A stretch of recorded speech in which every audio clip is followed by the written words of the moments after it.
Growing up, I loved playing with Barbie dolls. I had the Barbie house, the Barbie Jeep. I even had the Barbie pool with a slide. And Malibu Barbie, she was my absolute favorite. I also woke up early on Saturday mornings to watch cartoons like the Thundercats and the Adventures of Gummy Bears. On the outside, I was just like any other kid that was born in the early 80s. Except my life was far from normal. You see, both of my parents were addicted to drugs. By the time I was 13, my mother had taken to prostitution to pay for her habits. And I hid that my body had been invaded by a teen boy when I was 6 years old.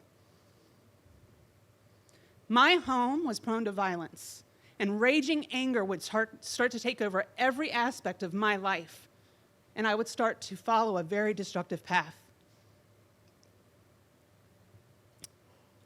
I lived in a soup of negativity for years, becoming a bully, a teen mother, high school dropout, and a borderline alcoholic before 19. My mind was a mental minefield of time bombs. And I found myself undereducated, consistently jobless, and reliant on government assistance. A short while later, I met my first husband. We were in love and married and set out to extend our family, despite the roller coaster of our fighting or financial instability. Even in marriage, I felt that there was no end to the destructive cycle. But thankfully, there was hope. With some support of some amazing new friendships, I experienced a paradigm shift in my life. I started embedding myself in a community of men and women who genuinely cared about my well-being and that extended mentorship. I was finally on my journey to healing from my dark past, yet I felt empty inside still. I was jealous of my husband, and I wallowed in self-pity often. This was especially true when it came to the relationships with my toddler son, who seemed not to want mom to read bedtime stories like Curious George or the Berenstain Bears whenever dad was around. You see, I fumbled over the children's books' pages, while my husband, he eloquently brought them to life with vibrant character voices. I knew that it wasn't my husband's fault, but I had been feeling defeated for quite some time. One night, I reached to go pull a book from my son's bookshelf, thinking tonight might be different because I asked my husband to wait in the next room. Pretty selfish of me, right? But before I could even crack the book open, my son sheepishly asked that his dad read to him instead. I could tell he didn't want to hurt mom's feelings. So I hid that I was disappointed, and I pretended that I wasn't shrinking inside. My lack of reading ability was leaving me feeling inadequate as a mother. My lack of education was leaving me unhappy in many areas of my life, including my career, or the lack thereof. That night, I cried myself to sleep. But would you like to know what I did the next morning? I rolled up my sleeves, I pulled my hair back, and I started to prepare for a fight like I've never fought before. I had become sick and tired of being sick and tired, and I had come to a crossroad yet again, and I had a desperate decision I needed to make. Was I going to continue to wallow in self-pity like I had so many times before, or was I going to do something about it? So I decided I was going to do something about it.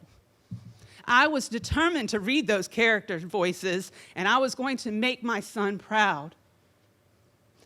I started becoming a regular at the local library, checking out piles of books at a time.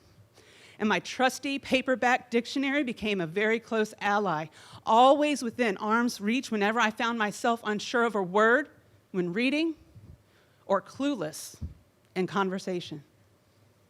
I started creating flashcards like you use in primary school to memorize the spelling and the definitions of the words I was learning. and I eventually enrolled myself in a class at the local community college. I started applying for full-time receptionist jobs. And when I was turned down for the upteenth millionth time because I lacked typing skills, I spent even more time in that library computer lab practicing.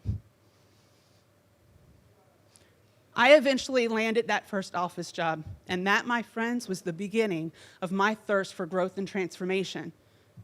Sure, I still experienced pain and setback, a lot of which I inflicted, but my thirst for growth remained unquenchable.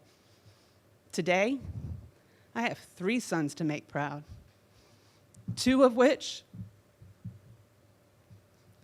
are attending universities, pursuing their passions, 1 not far behind. As a mother to 3 young men and a young adult mentor, I use my experiences, the good and the bad, to help them, just as others had helped me.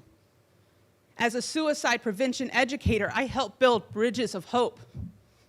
And I am proud to say that life has come full circle for me, because despite the insecurities of my past, in 2 weeks, I'll be a first-time book author to a book titled My Fight Against the Odds.